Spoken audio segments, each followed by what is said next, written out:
Ang programang ito ay rated SPG. Striktong patnubay at gabay ng magulang ang kailangan. Maaaring may masiselang tema, lengguwahe, karahasan, sexual, horror o droga na hindi angkop sa... Kumusta mga kaibigan at welcome back sa ating munting channel. Narito ang aabangan natin na hindi nyo dapat papalampasin sa EPJ Batang Quiapo. Dumating na ang araw ng eleksyon at nagdesisyon na nga itong si Tanggol na magpunta na sa presinto para bumoto. Ngunit nagkakataon din na nandoon sa presinto ang mga gerero para bumoto. Ngunit nag-alala si Marites na baka magkagulo kaya sinabihan niya si Tanggol na ipagpaliban daw muna ang pagboto. Ngunit hindi natatakot si Tanggol sa mga gerero.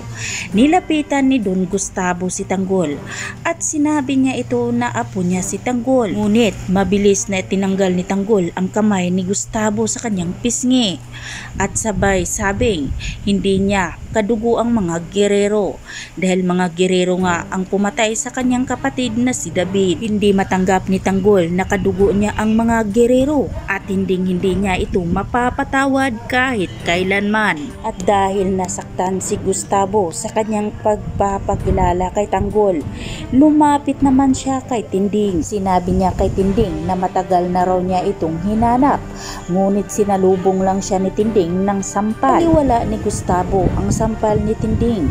Dagdag pa niya na minahal niya si Tinding. Ngunit lalo lang nagagalit si Tinding sa kanya, kaya sinampal ulit ni Tinding sa kabilang pisngi. At dahil galit na galit si Alfredo sa ginawa ni Gustavo sa kanyang minahal noon, kaya nakatikim din si Gustavo ng isang sapak ni Alfredo. Kaya naman nagkagulo ang pamilyang Guerrero at Montenegro dahil sumali na rin si Roberto hanggang sa sumugod na rin si Miguelito kay Tanggol at sinuntok niya ito. Ngunit nakaganti agad si Tanggol kay Miguelito kaya nagkandara pa si Miguelito nang matamaan siya sa sunod-sunod na suntok ni Tanggol. Sa gitna ng gulo, biglang dumating si Olivia at sinabi niyang magpatayan na kayo dahil yan ang gusto nyo. Pinigilan ni Roberto si Olivia ngunit lalo lang itong nagagalit dahil galit na galit si Olivia kay Gustavo dahil sa nalaman niyang gustong patayin ni Gustavo ang kanyang ina. Kaya naman ibinunyag ni Olivia ang lahat niyang nalaman na sekreto ng mga gerero. Pinaalam ni Olivia sa mga tao na ang kanilang makisig na mayor ay binabae at isa itong bakla. Nagulat na lang ang mga tao sa kanilang narinig mula kay Olivia. Ngunit hindi pa nagtatapos na isiniwalat ni Olivia ang sekreto dahil ibinunyag niya rin na itong si Miguelito ay anak ni Gustavo at anak nila ni Jackie na pukpok na ina ni Miguelito. Hindi makapaniwala ang mga tao dahil sa mga sekreto ng mga gerero. Kabilang banda kinausap ni Jackie si Roberto at alam nilang dihado na si Miguelito sa eleksyon kaya nakiusap si Jackie na gawa ng paraan ni Roberto para manalo si Miguelito sa eleksyon.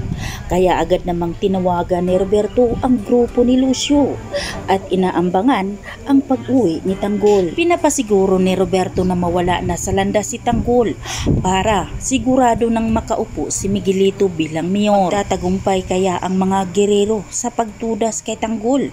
Yan ang ating aabangan mga kaibigan at hindi nyo dapat papalampasin ang mga susunod pang magaganap sa Batang Quiapo. Hanggang dito na lang muna tayo at huwag po sana ninyong kalimutan na i-like, i-share at pahingi na rin ng isang subscribe. Maraming salamat sa inyong suporta.